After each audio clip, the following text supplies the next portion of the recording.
Ini kelangkaan terjadi setiap tahun atau hanya tahun ini yang naiknya Mulai luar biasa? dirasakan itu tahun 2019 ada pengurangan, terus 2020 orang nggak bisa ngeluh juga karena jangan ngeluh, keluar rumah aja susah. Hari ini lebih parah lagi karena saya baru keliling dan besok saya keliling juga di Sumatera untuk bertemu dengan petani-petani tebu kita.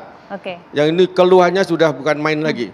Jadi saya keliling di Jawa semuanya kita tidak ada yang misalnya kita ini bersyukur bahwa ini enggak mengeluh karena pupuk. Prof. Andreas, ini kan sedih juga ya. Iya. Betul. Serba salah juga pupuk Indonesia karena subsidinya dikurangin gitu kan ya. Iya, sebenarnya terkait kan ada dua jenis pupuk di Indonesia ya, Mbak ya. Yang pertama yang disubsidi oleh pemerintah. Sebenarnya yang disubsidi gasnya kan itu, sehingga kalaupun kita tanpa subsidi itu naik turunnya pupuk akan tergantung naik turunnya harga gas bumi. Nah, kalau yang disubsidi itu relatifly harganya tidak mengalami gejolak yang berarti. Hanya betul kelangkaannya ini yang jadi masalah.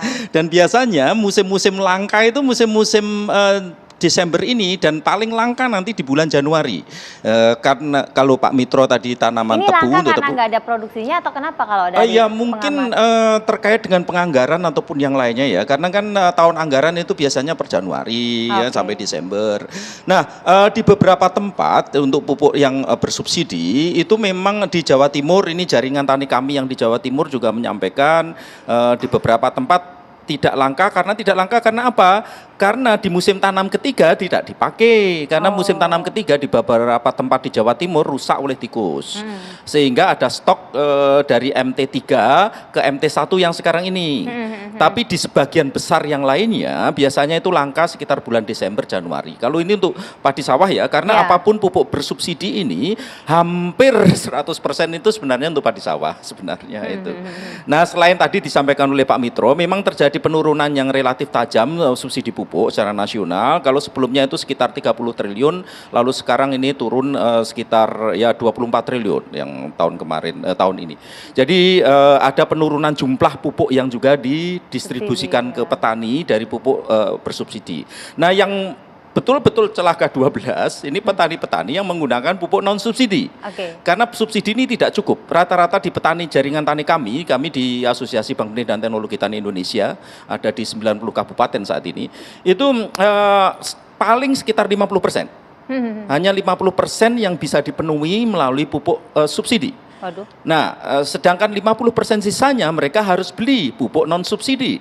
Nah, pupuk non subsidi ini harganya luar biasa. Kan tadi aja baru petani kami di Lamongan lapor kalau sekarang sudah mencapai 12.000 per kilo. Kan dari harga? Ya, non subsidi itu biasanya 375.000 per sak atau sekitar 7.500 yang non subsidi ya. Sekarang sudah naik ke sampai angka 12.000. Memang untuk non subsidi ini sangat dipengaruhi dengan harga pupuk dunia. Dan harga pupuk dunia sangat dipengaruhi oleh harga gas alam. Dan kebetulan gas alam ini kan peningkatannya luar biasa. Dari bulan Mei tahun lalu sampai sekarang ini peningkatannya sekitar mula-mula 3 US dollar per MMBTU, sekarang sudah sampai sekitar 25. Hampir 10 kali lipat. Padahal ini bahan baku untuk membuat pupuk terutama pupuk nitrogen. Untuk itu kenapa lonjakan yang sangat tinggi itu terjadi di pupuk-pupuk bernutrien yang ya urea bisa, lalu diaminum fosfat kalau yang di luar negeri, ZA itu pasti akan naik ketika dia mengandung nitrogen di sana. Nanti jadi kita coba konfirmasi ya Pak sama Pak Wadirut ini, apa memang benar kenaikannya sedemikian signifikan, termasuk juga catatan dari 90 kabupaten tadi yang dibina oleh Pak Andreas. Sesaat lagi tetap bersama kami.